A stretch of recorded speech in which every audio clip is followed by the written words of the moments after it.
Cluster bombs, landmines, untripped IEDs and EFPs.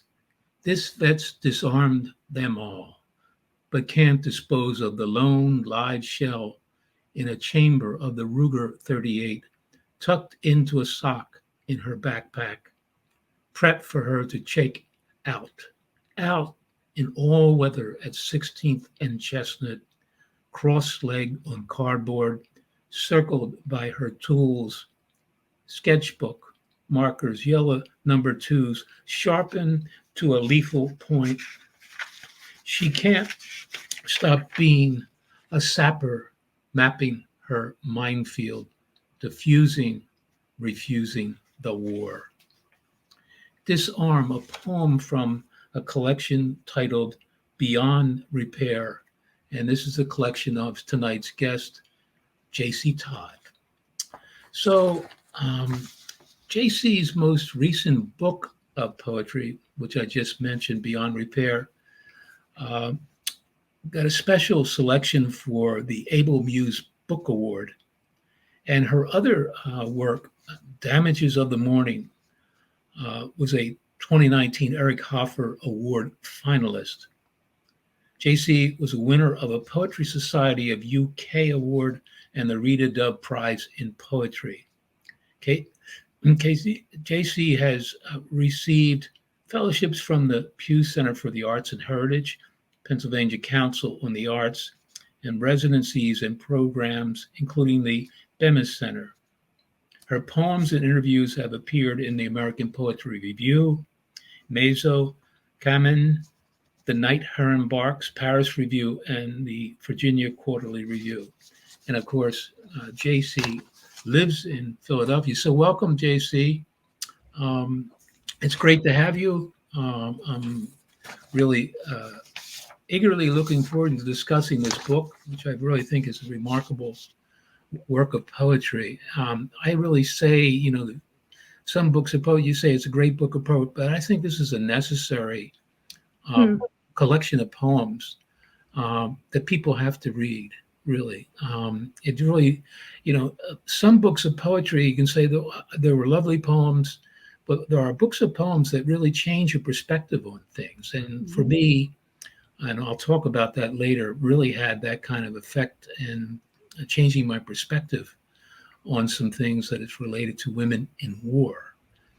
So anyway, we just wanted to open our discussion here and referencing an interview that you gave several years ago and to the Tree of Life review.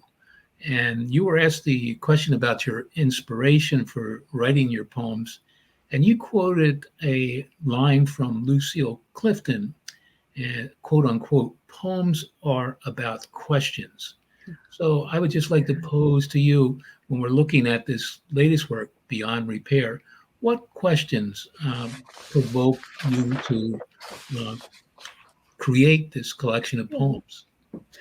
Charles, I'm really delighted to be here. I'm looking forward to talking with you about this book.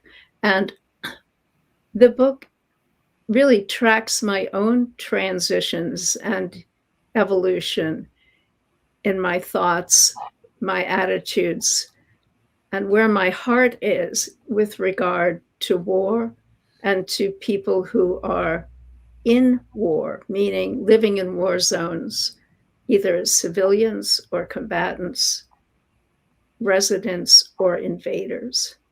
So thank you very much for having me here. Lucille Clifton had such a profound impact on me and hundreds of thousands, I think, of American poets. Right. She posed that question. Well, she posed that question many times in essays and conversations. The first time I heard her pose it was at a Dodge festival in the woods of New Jersey. And that her concern about questions being at the center of the poem, as being the propellant for the voice of the poem, has just stayed with me down these many years. It was probably 20 years, 25 maybe years ago that I heard her say that. Hmm. Um, in the collection, you open the book with a poem, which really is a recollection of your birthing of your daughter. And when one sees the unfolding of the book, I guess there's the question of what prompted you to use this birthing image as a précis or preface poem in a way to the rest of this collection. I want to also say one of the geniuses of this, you end the book with a small line at the end of the poem that relates back in a way to the first poem. Well, it's a book about women and war. You can't talk about women without talking about birth. It's just not possible. Uh, the the uterus is an essential part of the human female body, and so the concerns about birth are always wrapped up in concerns about war, and in political ways too. Because if you conquer a nation, all those new births now belong to you.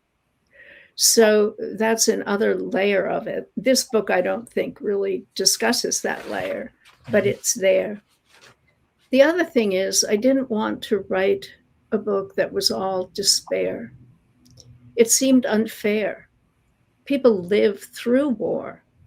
Yes, there's despair. It's awful, it's horrible, and it's tragic. But on the other hand, they resume their lives as they can. And birth is part of that. I could say they are reborn, but I think that makes it too pretty. It's not pretty at all. But birth is part of it. I want to say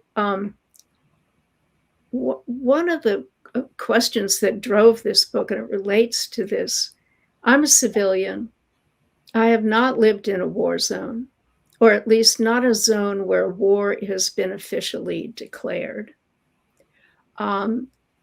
I've always lived fairly safely and with some degree of privilege in the United States of America.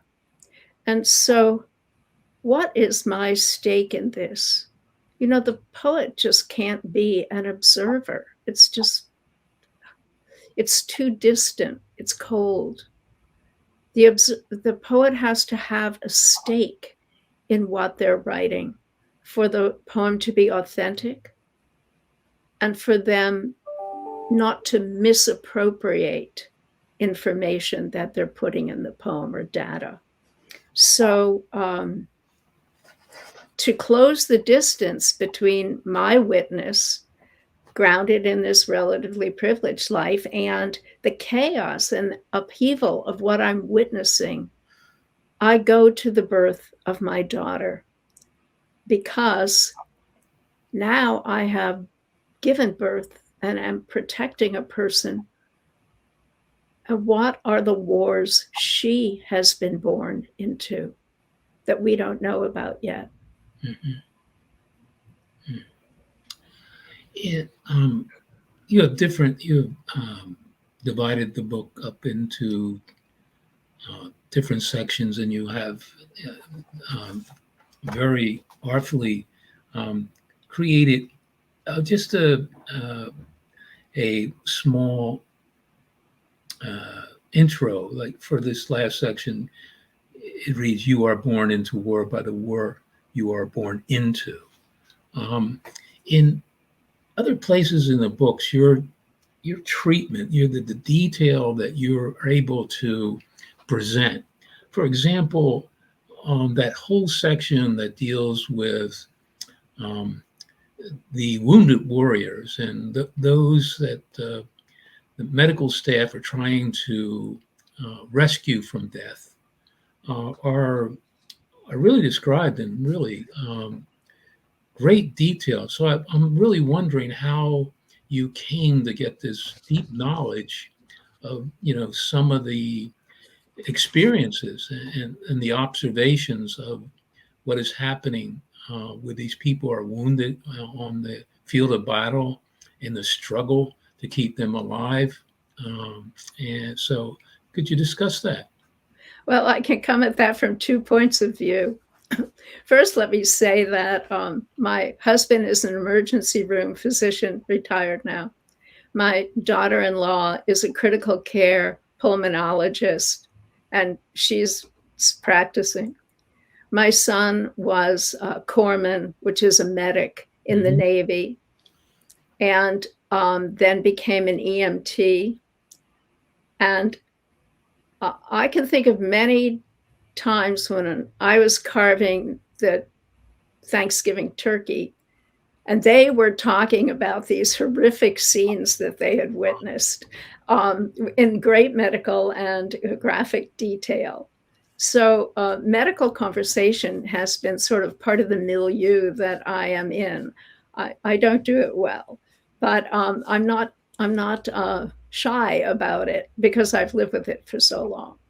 So that made me comfortable.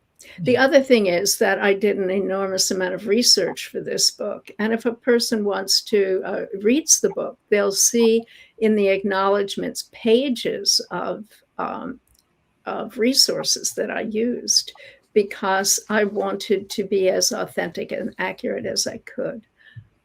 Also, I was in every poem in this book, particularly in revision, I was looking to, let me back up a bit. Sylvia Plath wrote that a poem begins in a glimpse. And I was looking for the glimpses that would become a common ground for the reader to share with these horrific situations that war leads to. And I didn't want just a glimpse. I wanted a glimpse that also showed my mixed emotions. I'm a pacifist and I'm writing about war. I didn't want to hold back. I wanted to be fully present in the poems, at least my awareness.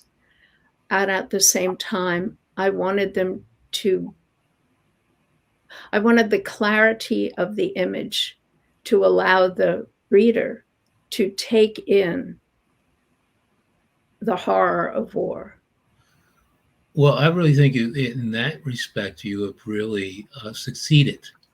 Because when I read that one section, it's almost like I feel that you're omniscient, but you're really right there in some of those situations. And there's a great deal of confidence in the way you created these poems. That it's not from you don't feel it's from the eyes of a poet or someone that is non-medical, but you are really kind of sharing the passion and the horror and what people are experiencing inside, in those very small moments, just on the thread between life and death, and trying to save these soldiers, and also I guess also a good feeling about why you're there when those that were on that thread do make it to the other side. So I think you really accomplished that. And I don't think you overdid it. I mean, a section like that, you could create a whole book of poems about just that one thing. And perhaps there have been books of poems, but I think you give enough of a treatment of that that goes along with so much of the other parts of the book.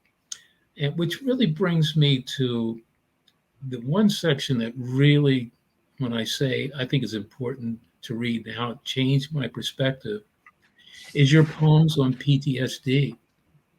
And I say that because me, popularly, or when I hear it, what is the first thing I think of? I think of a male soldier who has returned, from war, from combat, who's suffering from this disorder.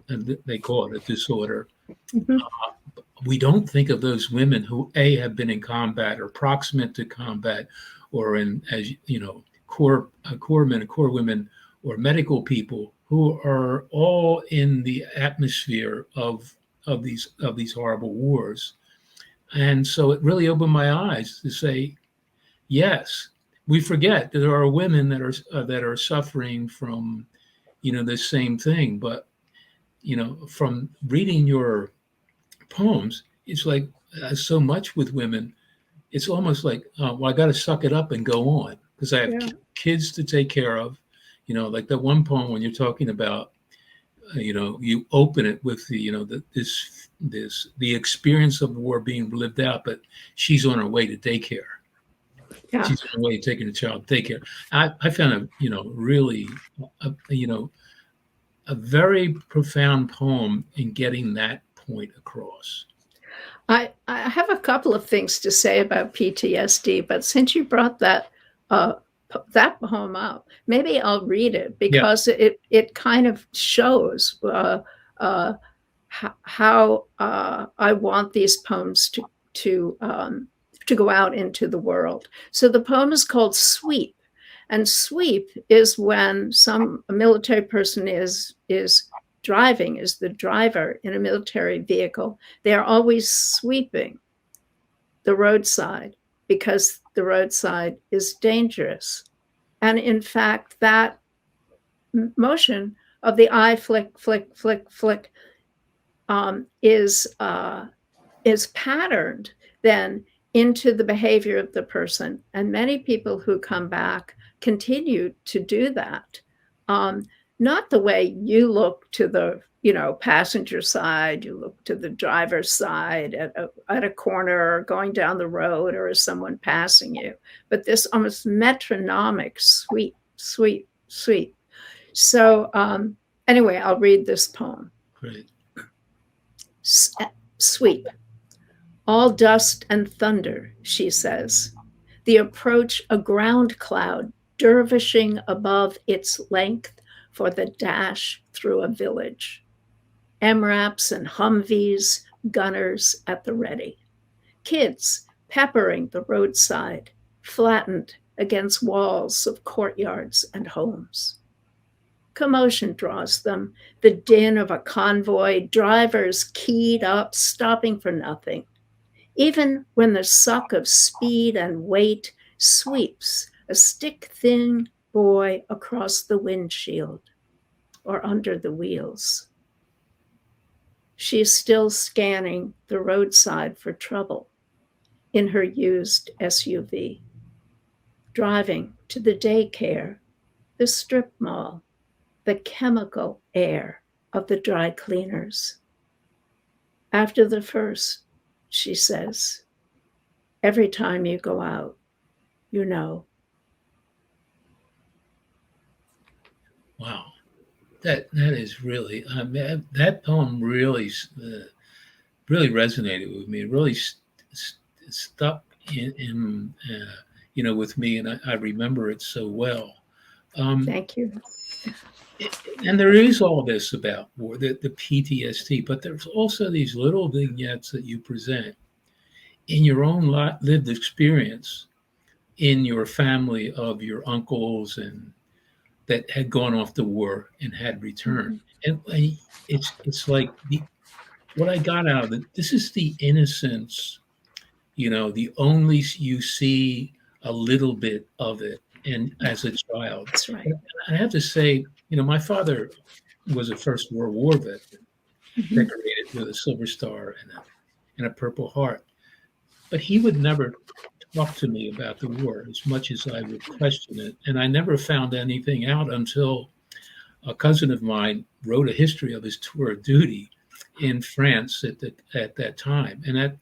And he was dead by the time I read that. But these little vignettes that you have, I really think are very successful in that part of us. That when we were children, we looked up to these people that had served and had fought in war. So could you speak to that? Well, in part, it has to do with my birth during the Second World War. Mm-hmm. And so, although I was born in Brooklyn, New York, I lived on Long Island. It was relatively safe there. There were Nazi subs apparently patrolling the Long Island coast, but nothing happened. So I was born in December of 43. So that means by September of 43, fetally, my ears had developed and I could hear sound. And what was the sound I heard? I heard the radio. I heard my parents talking. I heard my aunts and uncles talking at picnics and, dinner. And they all were talking about the war because my father's 4 brothers were overseas. My father wasn't. He had a fiscal situation that he couldn't serve. But at night after work, for 4 or 5 hours, maybe 4 or 5 nights a week, he would walk the beach looking for Nazi subs, go home and sleep an hour or 2, get up, take the train to New York and work. And so it was just present in me. Was I aware of it? Who knows? But the thing is, that early brain is really patterned to what comes into it. Mm-hmm.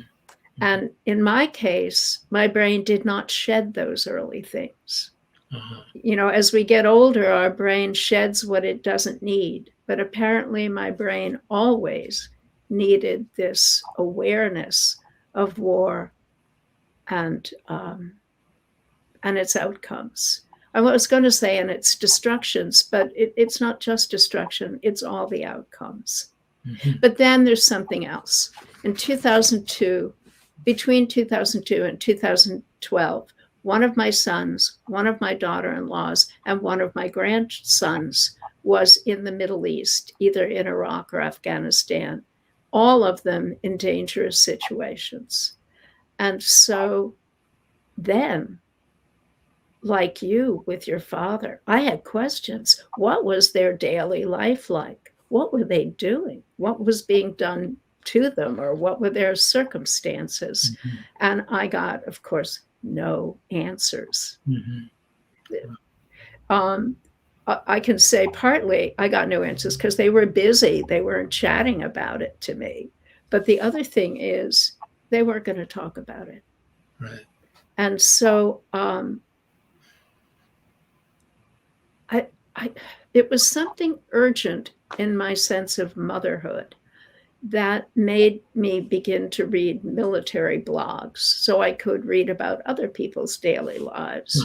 And then that began a continuation of a long history of reading fiction about Second World War, the occupation of Japan, Hiroshima. And then from that, I went into social histories of how does war affect people who lived through war. And then I began to read about Syrian refugees. And there's a big literature on that because the government of Syria has been bombing its people since 1982. So there's 40 years of refugees. One of the things, and just as you talk about the difference, is a recognition, and maybe people don't realize this with poets, but poets are researchers, big time. When that, as you call it, when the question comes up, okay, it's not just, well, I'm going to kind of imagine it all, and I'm going to create an imaginary poem. Oh, yeah, there's that creativity. But poets really go deep in the research in creating poems, not just for validity, but to build language, vocabulary in a poem. And I really see this in your work. Well, you just express it, but it's throughout.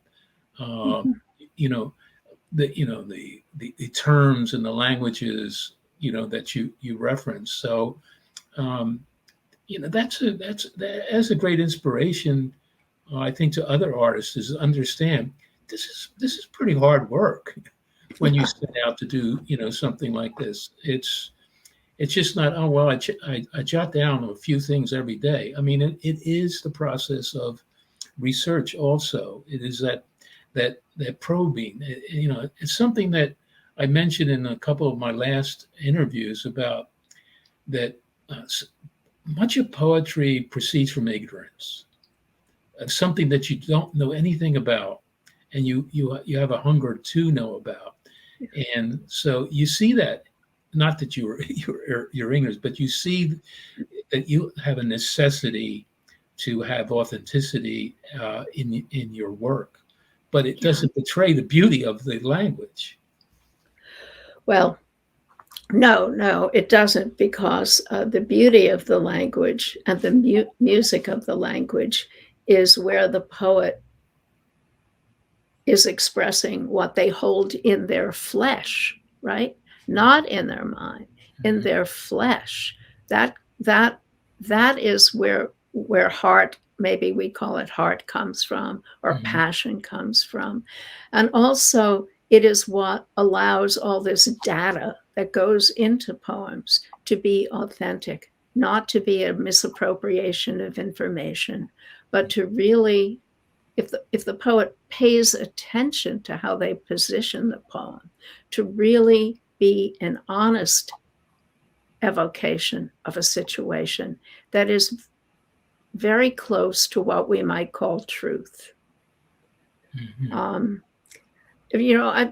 You mentioned the poems about my childhood, and it occurs to me that there's a poem in here that might relate to this. Here I'm writing about myself, but I'm writing about myself as an 8-year-old in a blue dress that my mother made for me with little red piping, when my cousin Larry, who was a paratrooper, returned from the Korean conflict. He'd been injured in a jump, and so he was sent to Okinawa to heal. And when he came home with the woman who had been his nurse and was now his bride. Right. She was Japanese. She was the enemy of my cousin's uncle, right? Because Japan was part of the Axis during the Second World War. Well, of course, I didn't know the history, but I knew, I could feel like something was really weird. And I remember some of what I put in this poem, and I made up, invented other things that I think line up. It's called War Bride. Shall I read it now? Yes. Yeah? Okay. And my cousin's wife's name, who she is my cousin now by marriage, is Hiroko. War Bride. Hiroko. I remember her from a ruffle of puzzlement in Uncle Harry's gruff voice when he whispered to my father, "Ah, Larry, what a wild one, marrying the enemy from our old war." Enemy? The delicate Hiroko, black clouds of her silky hair coiffed to stillness like mother's noble sable hat, a shimmery spirit glossed by gas log light. She was a mystery, silent and bowing in the dining room arch. Behind her, cut lace. On the table, guest dishes and the good silver plate, the best of what we were, America, laid for a feast where she would be not welcomed exactly, but looked at, examined. It was too late to worry if she would do. She'd accepted a Catholic Christ to wed her man. Real religious zeal, Uncle needled during dinner. Hiroko ate little. "Cut it out, Pop," Larry said. "She might catch on." After the blood rare roast and the satin whipped potatoes, appended to her husband's hand, topaz face, gold kimono, like a don't get it dirty doll that Larry bought from Okinawa. She was put on display for the men in the parlor. while the women wielded household clout, cleaning up the kitchen and shaking out their tongues. Mother God, marriage eternal is too good for a heathen, clucked Aunt Kate, who, though foreign-born in County Cork, had been baptized at birth in the one true church. But Aunt Bessie, whose son had given her a second daughter, sighed, fretful about the hips hidden under embroidered dragons. Would they widen enough to deliver the child of a 6-footer? What if they didn't? Could Doc Klein save them both? Don't count those 9 months too carefully, she bragged. Then shoot us little kids whining for root beer. Go be nice to your new cousin, Larry's bride. Wow.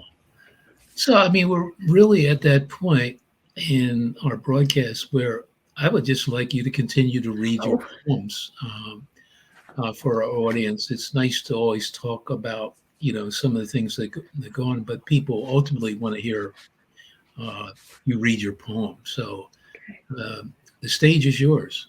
Well, thank you so much. By the way, I want to tell you, JC, I was born in December 1943 also. Aha, we should celebrate together. Let's make a plan. Okay, great. So Larry was saying that Beyond Repair has a prologue, an epilogue, and then 5 sections. And each of the sections begins with a little, a couplet about war and its effects. But I want to start with the second section, which is a sonnet sequence. I won't read it all. A sonnet sequence, but also it's flash fiction. And the figure in it is a critical care doctor in the Air Force, a female, who is taking care of wounded in Iraq. It is based somewhat on a story or two that my daughter-in-law did tell me. That's where she served.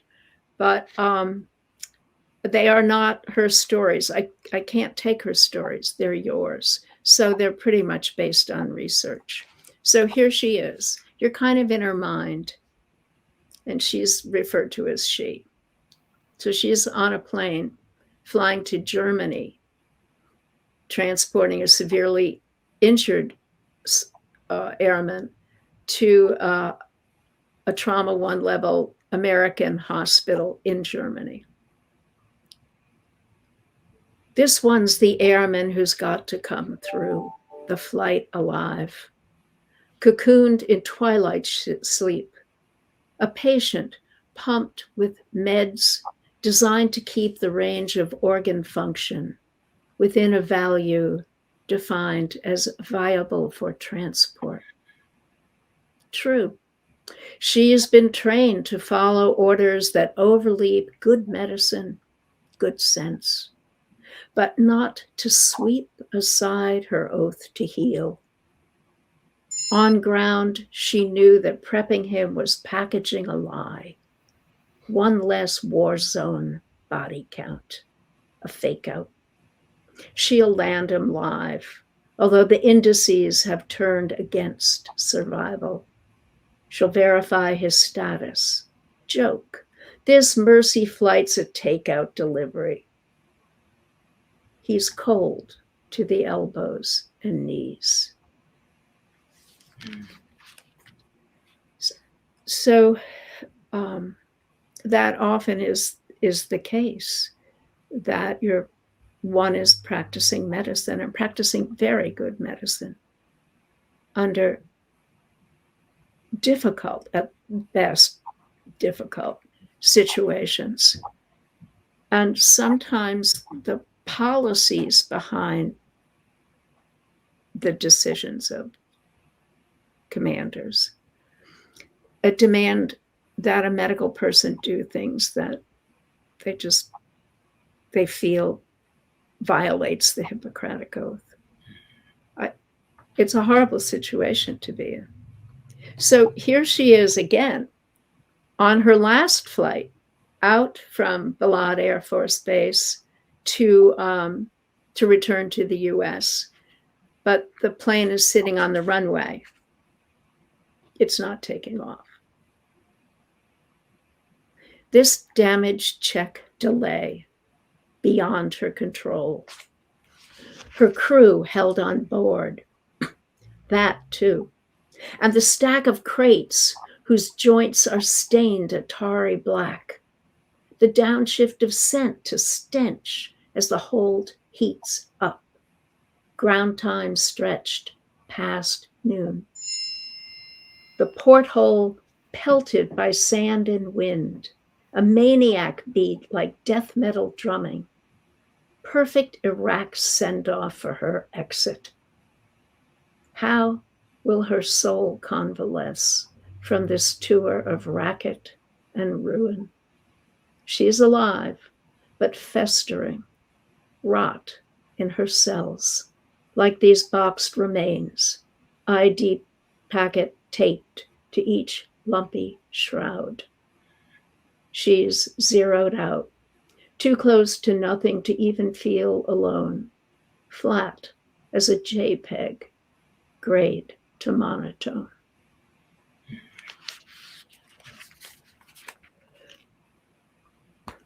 So I think I would like to read one more poem from the section on PTSD, a poem that's quite different in tone from many of the other ones in the book.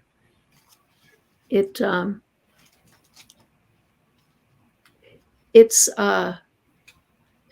uses metaphor and description to try to get inside the feeling of that gap you feel when on one hand,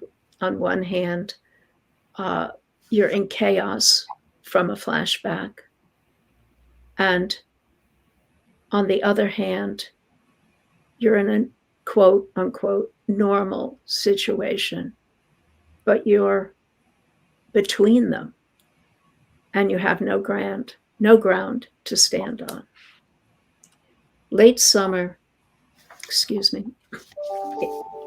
In late summer, the sea comes to the city. It isn't yourself you see at the end of August. You are a reflection in a gutter's standing water, and the flat you, swept up in traffic, is an image looking back. The rush of drive time, like the rush of surf, just another noise fastened to the brain. The faster the speed, ambulance, squad car, the more headway into a boredom repetitious as sun that blunts and stuns, until all seagulls look the same. Generics. The oddness of it being hollowed by not being able to notice detail. Imagine, what is it like to be left with a solitary thought, uprooted, pulled out from beneath you by unfathomed undertow? Every last cell lost. In this way, you learn distance from your memory.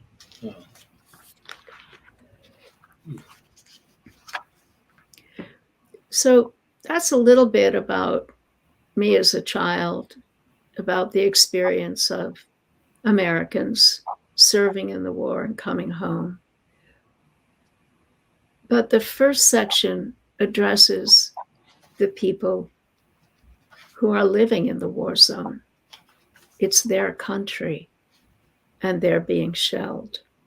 So I'll start with a poem that's pretty much verbatim from my friend Fadwa, who was born in Lebanon, not Pennsylvania, Lebanon, and has many relatives in the Middle East. And I want to thank Fadwa very much for letting me use her voice in this book. It's war, Fadwa says. A cousin moved to Baghdad from Tehran. Gone. Her children, gone. Or all of them missing, which may not mean gone, but just beyond reach, which may mean alive. Or not. It's war, Fadwa says, and there's no fog in her sorrow and clarity. 10 years, she says, no word, wishing no one dead, even if they are. You know, I wanted to say with that poem, the format you have used for it really does lend itself to, you know, to what you're saying here. And I mean the use of, you know, gone, gone a number of times, and the other things, gone, gone, missing, alive, it's war. I mean, all these down the right hand part of the poem Right. work very effectively. Yeah, yeah. So, is why did you settle on that? I think it's a great use of that form. Well, it was not written that way. Mhm. And someone said to me, Peter Murphy said to me that the way it was written sort of flattened what it was saying. Mm. And so I made some changes, but I have to say it took me over a year to thinking about it and fooling with it to find something that really felt right, that visually, because there's this gap, Yeah. that visual showed these two realities. Mhm. Yeah. It's a great example of how form can really say what you want to say. Sometimes, you know, form is really like a kind of a straitjacket, and your poems, not yours, but one's poems Yeah. move so fast that people really don't have a time to digest it. But this poem, you really have that opportunity. So kudos for you deciding to use that form for this poem. And I would Thank say you. for other poems as well. Thank you. There are a lot of formal concerns in the poems, and I break form. Mm-hmm. Um, the sonnet sequence is sonnet because I was so disturbed and what's the word? Distracted, really, by the horror of the details I was reading about women's lives on military base. And it wasn't all horrible, but it was a very hard, they were difficult to stomach. That I felt that rather than get wrapped up in my own concern and my own fear for women living in those situations, and there are thousands, Mm-hmm. I would have to have a form that was so hard for me to accomplish that I would be concentrating on the form, and then the poem would sort of emerge from my struggle with the form, and it really worked. It's like, you know, when you read that section, it is almost like I know you're probably not calling it almost like a crown sonnet. In a sense, Yeah, there is a, you know, they're just not individual sonnets. There is a continuity from one to the right, next, and how it picks up that way.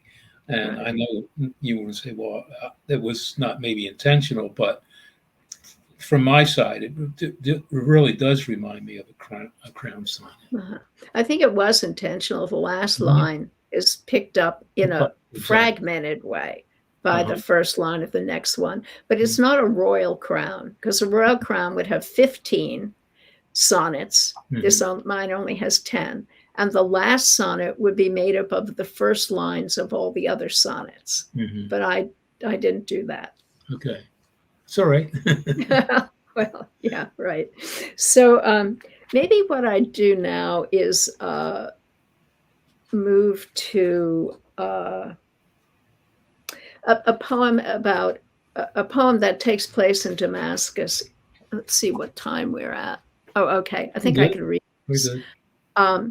It's called Dark of the Moon. And for those of you who don't know, the Muslim feast of Ramadan begins as the crescent of the new moon is first seen.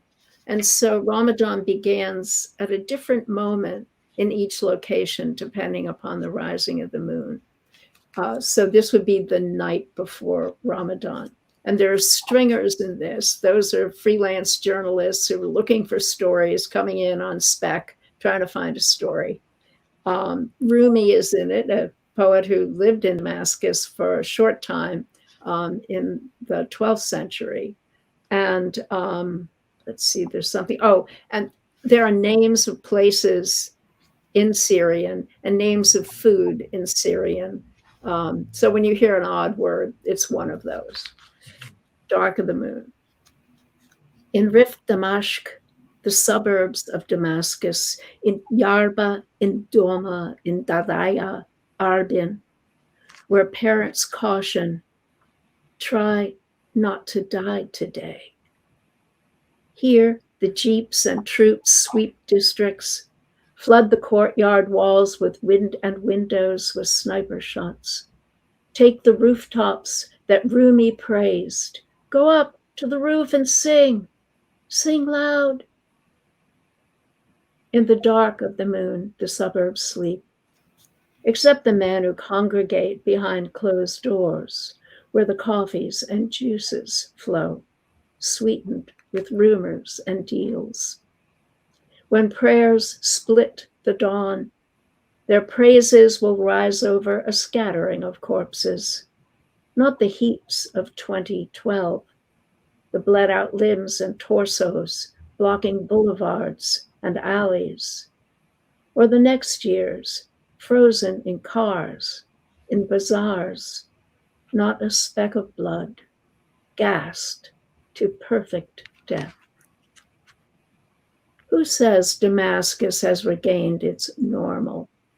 Foreign stringers who fly in to write of heaps of dates and trays of fried collage that scent the midday markets as the city readies for the fast and feast of Ramadan. Their hired local drivers travel resurfaced roads, won't take the turns into the suburbs where shipments of wheat and medicines are seized. Here, crouched under searchlights and starlight, citizens pluck seed heads from spring grasses, strip leaf buds from trees. No dates, no sweet desserts for famine's holy feast.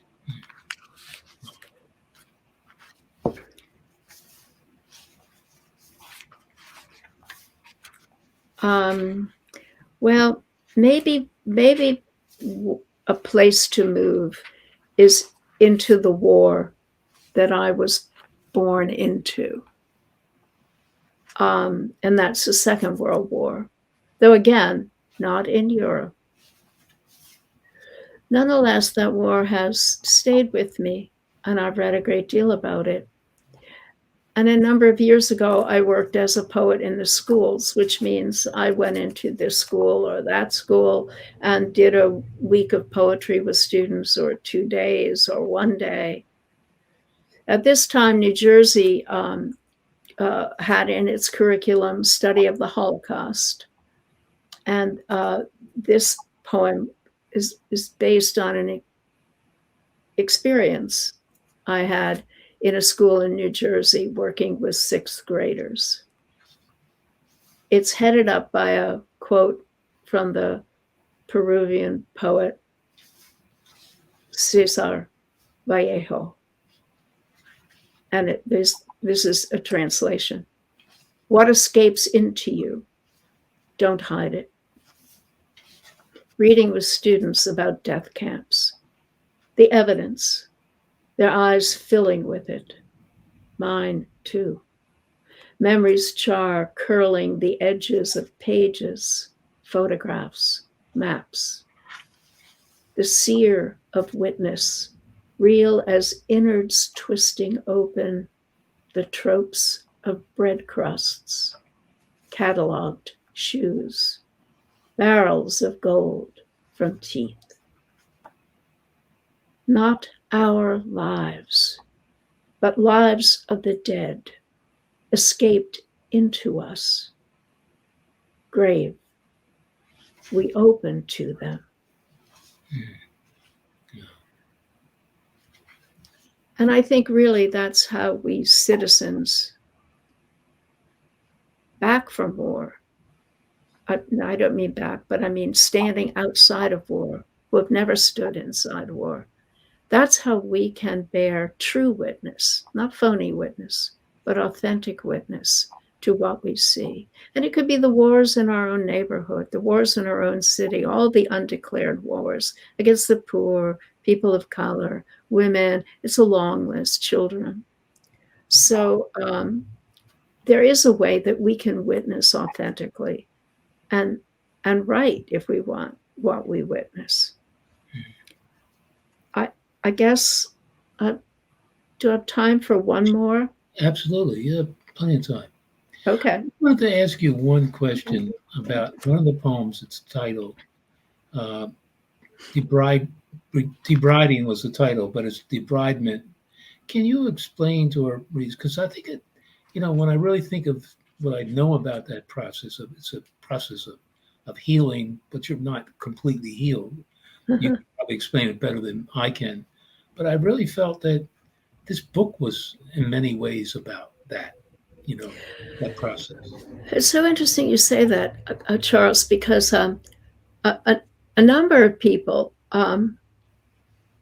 many of them over 50, and that may have something to do with it, have said to me they read this book and they wept, but when they put it down, they felt something released inside themselves that they've been carrying. And I do feel that was the case for me in writing it. So I'll read the poem. It's short. Sure. Maybe I'll read it and then I'll say what debridement is. Okay.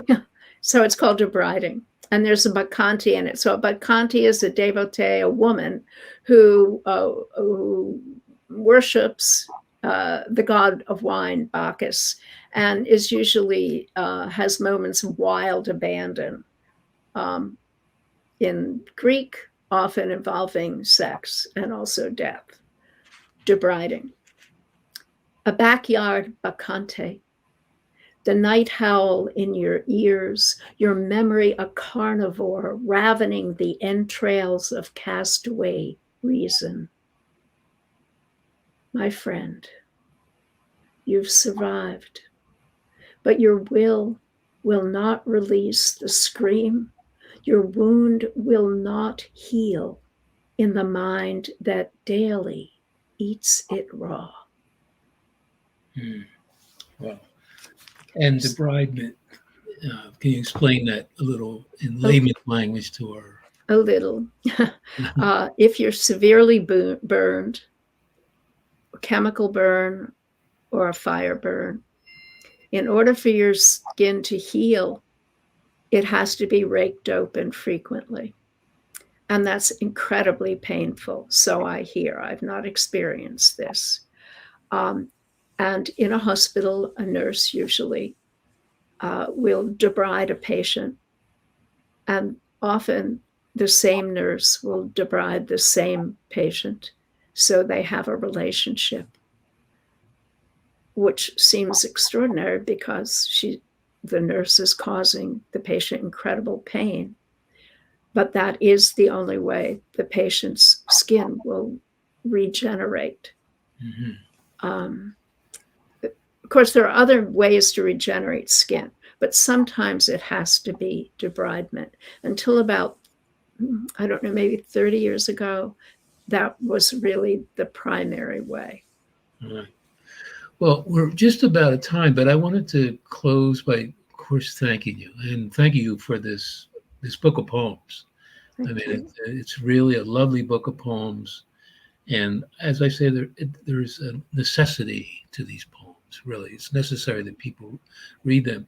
And I just wanted to say we had a discussion before the broadcast last week about how we can continue this um, presentation of the life of women who are vets and women who are vets who write poetry as well. And so I had said to you that, usually in November, I do a special show in honor of Veterans Day.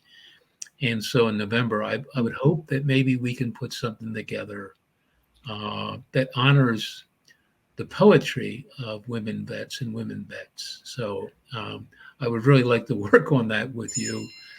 We have plenty of time to do it. I think it would be a really remarkable. I would really, really like to do that. Yeah, yeah. They are an unheard people. Yes, yeah. Yeah. So again, thank you, JC, for being Thank my you. guest or being our guest, and thank you to Ileana, with her beautiful name, of being our technical director here at Philly Cam. And thank you to Philly Cam to continue to make this broadcast happen. As I say at the end of every program, realize that Philly Loves Poetry is just one program of all the things that Moonstone Arts does for the promotion and the love of poetry in the city of Philadelphia. Consider that we have 100 readings in a year that represent or give an opportunity to close to 300 poets to bring their work to Philadelphia and to the public. And I say to you is that we need support to continue to do this. So I ask you to do that support Larry and the things that he's doing almost as a one-man show. I know there are other hosts of readings, upcoming, but Larry has put so much energy into this. So I ask you to go to our website, moonstoneartscenter.org, and see in a way that you can provide support for the ongoing mission of Moonstone Art, which is the promotion of the love of poetry, and it has been for close to 30 years. So thank you, everyone, for tuning in, and I hope to see you again, next month. And again, thank you to our special guest, JC. Thank you, Larry.